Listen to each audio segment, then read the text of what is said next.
everyone, Romeo Ribeiro here. Today I'm going to share with you a very key and important item that all organizations have. It doesn't matter how big or small they are. The item in question is MDF, aka Main Distribution Frame. I'm going to go over the standards and how the standards apply to your own MDF infrastructure and how you can use these standards to either improve on your existing design or build a new design. And because of the level of detail that's used in building these MDF standards, we've decided to make this a two-part video. In this video, I will go over the key items for building the room standards, and in the second video, I will show you and go over a sample that we have used of a 10 by 10 square foot room. We've used this design for several years now. So included in this video are some assumptions, and that's because I'm not very familiar with your own IT environment and your business and practices and processes, and so I have to make some assumptions. We're going to review items that we consider to be standard MDF items. And finally, I'm also going to go over our 10-step process for building these standards. As far as the assumptions go, from a roles and responsibilities, I'm going to have to assume that you are the person responsible for building the standards, building and maintaining the rooms. If you're not, I'm going to suggest that you go ahead and watch this video anyways, but you want to be sure that you include and involve all the people in your organization that have the responsibility of building these rooms. So hopefully it is you. Building these rooms require a lot of key steps, including approval from your company's senior management team, which I will talk about later in this video. So you want to make sure that you involve those folks. I'm also going to assume that you have some familiarity with MDF terms and technologies, okay, to make it easier for you to truly understand what we're offering here. And we're also going to assume that you have good knowledge about the value of the IT standards. And yes, that may be a given. I'm going to have to assume that. There are some other considerations we have to take into account, and this is your IT EA maturity level. So how mature is your overall enterprise architecture?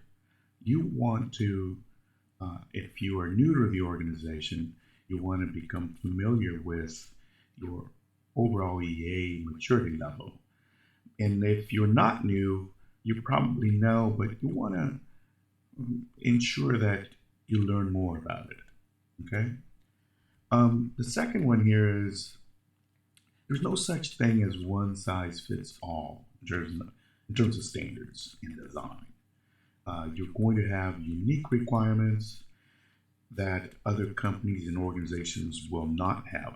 So there's no such thing. And you will see our sample in the second video, and you will realize that you may have some uniquenesses, and that's fine. You can adjust the standards that we're offering here to your needs. You also want to understand how much detail you build into these standards and why. Much like any other standards, the more detail built into the standards, the better it is for all of those involved in the process of building these rooms and maintaining them. So really that's the why. You're going to have ongoing processes, right, that are outside of your control that you're probably going to want to adhere to. And I'll mention a little bit more about what these processes are later in this video. You're going to want to do a periodic review of your standards once you've built them. Ideally, you want to do it twice a year, but if you can do it once a year, that would be good enough, right? The fear that I have with reviewing once a year is that depending on how detailed your standard is, you may miss an item or two in terms of updating your standards. So that's important as well. And then once you build your standards, you want to review them with your general contractor, your builder, your construction team, and your architect. It's important that you do this because they're the ones that are going to have this primary responsibility of building these rooms, physically building them, constructing them for you. So you want to involve them. And then you also want to consider building two separate sets of standards. They may not vary much from one another, but you want to have a domestic set and an international set. There's a lot of things that play into the international set. Voltage, construction laws, and other regulations that you may want to consider building them in that fashion. Also, units of measure. You want to, in a lot of cases, you're going to want to use metric for your international standards versus inches here in the US. And I'm saying domestic because we are based here in California in the United States. So everything that is international to us, obviously it's outside of the United States, okay? So next we're gonna wanna review what is this list of industry standard items that go into MDFs. So if you're building these standards, you wanna ensure that you're very familiar with your SLA agreement, your service level agreement that you provide to the business, right?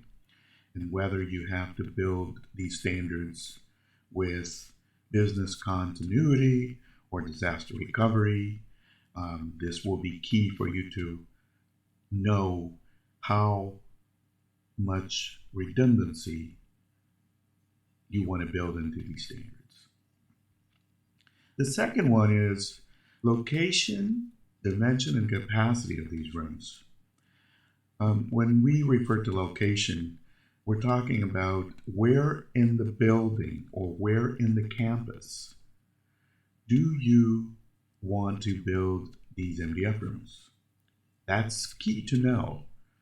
Typically, they're not very far from your MPO room, your minimum point of entry, and that has to do with distance limitations of certain media, right? So you want to build this particular room where it's not very far from your MPO room. The capacity of these rooms will dictate the dimension of these rooms.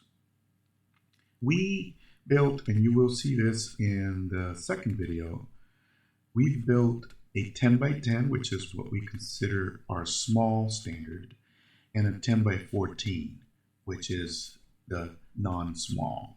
And when you get to the second video, you will understand why we use that term.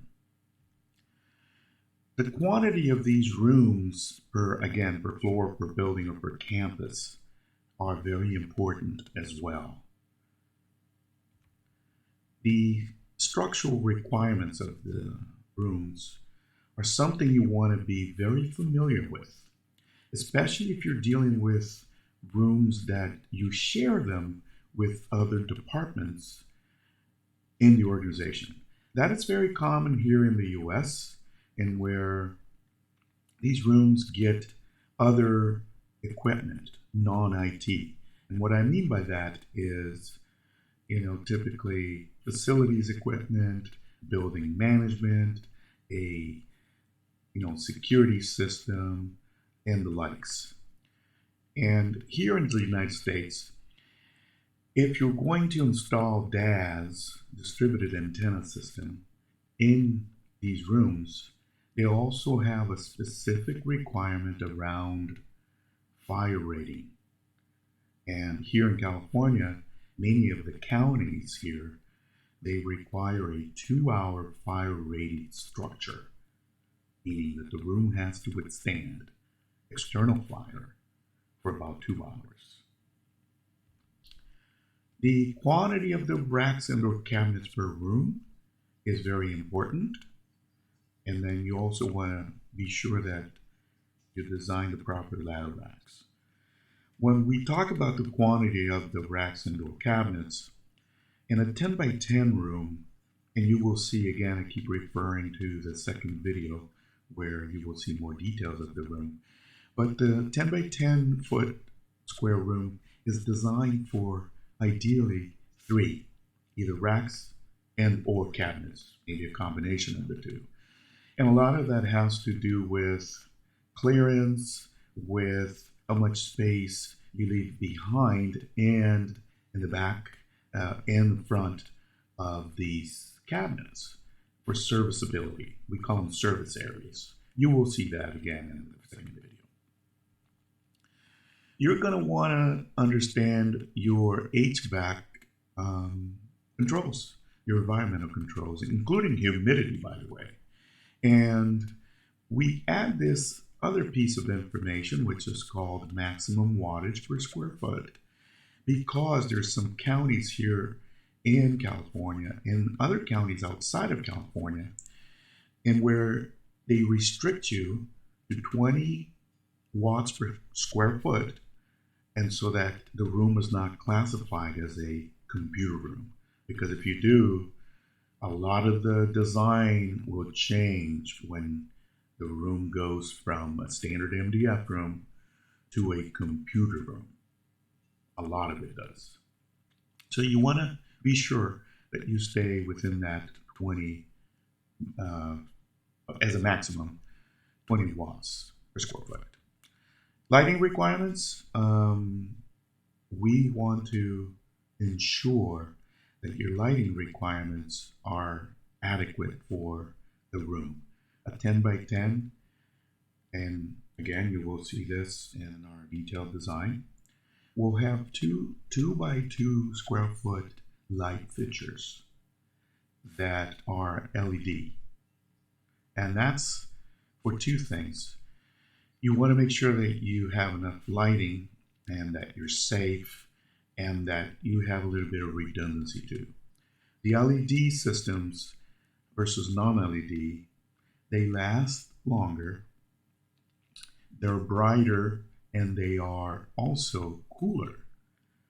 In the long run, although initially a little more expensive to install, in the long run, they are not. You're going to want to know about your electrical requirements. And this goes back to item 1, your service level agreements. If you have business continuity, for example, you're going to have UPS systems and a site generator, right? Because UPS systems typically are unable to power your HVAC systems. So we want to be sure that you have those. And since you can't control the outages, right? Because they're typically caused by, things that are vendors that are not really within your control. So you want to know what your SLA level is in terms of providing power to these rooms. And this is something that you can work with your electrician or your GC to properly size your cooling and your battery backup system or your power in general. You're going to want to know what your low voltage structured cabling requirements are as well as grounding. These are key, and just like, item 8 having to be designed based on item 1, you want to be sure that you have redundant paths and perhaps even redundant ground. The Telco equipment and services that you install in this room, if you do, in most rooms you do install, you're going to want a redundant set of grounding. And then I'll talk about pathways for your structured cabling. And that's something to pay a lot of attention to as well. You're going to want to know what your flooring requirements are. Typically, they're non-slip and anti-static. They're easier to clean. They cost a little bit more, but again, you want to be sure that you're having the proper flooring, so to protect the equipment if you do have to work on the equipment while you're in the room. If you have physical security requirements and the equipment needs to be in the room, which in most cases it is, but if you have a separate physical security room, that's even better. That way you don't commingle, equipment, non-IT with IT equipment. But line item 11 here talks about a card key reader for the door and any additional physical security requirements you may have, such as a camera, for example, overlooking the door. A lot of rooms that we've built have had cameras inside. You just have to be sure when we talk about domestic versus non-domestic that you are adhering to all the local laws. We learned that in Europe, specifically in Sweden and Germany, you cannot have cameras inside your building looking at entry points or doors. So that's something to keep an eye on. Your fire suppression requirements are obviously important, especially if you have DAS. If you have DAS and you've built a 2-hour fire rated room, you want to be sure that your fire suppression system is sort of adhering to that requirement. Your telco requirements, and I briefly talked about your pathways, but your telco requirements going into the room need to get there through these pathways. Usually, our 10 by 10 has 4-inch conduits, and usually you use those conduits to bring in the telco media into the rooms. The pathways, again, if they're fireproof rooms that you're building, especially here in California, you will want to get with your electrician to ensure that the proper pathways are installed. Acoustical treatment, this doesn't come up all that often, but it is a requirement for certain organizations. I know hospitals require them, and other verticals also require them. All right, so these are the items that I wanted to share with you. Next, we're going to talk about the 10 steps for building the MDF. These are the steps that we've created and built and use. So the first one here is pretty straightforward, is you need to know what you're building. So you're going to gather your requirements, and you're going to talk to different groups, especially if you share these rooms. So you want to be sure that you involve everyone that has some sort of ownership of this room, whether it's shared or primary or secondary, however you call it. You want to be sure that you include them. Once you gather them, you want to review them, and you want to become very familiar with them. And this is important because in later steps, you're going to see that you have to share this information with other groups. So now you've talked to perhaps 2 to 3 to 4, even 5 different groups within the organization in step number 1. And step number 2, you just, again, cleaning up your notes, and then, of course, making some sense out of what you gathered in step 1, and review it yourself. In step 3, this is the time for you to start building your budgets, your CapEx and OpEx budgets. These are important. They are placed here as the third step for several reasons, which you will see further down. You want to build an estimated, just like a estimated budget. You want to build an estimated timeline for construction. You want to understand how long it takes to build these rooms. So get with your GC and lay out the timeline of what is in the timeline and what the reasonable expectations are for each of these milestones within your timeline. You're going to now start building your draft version of these things.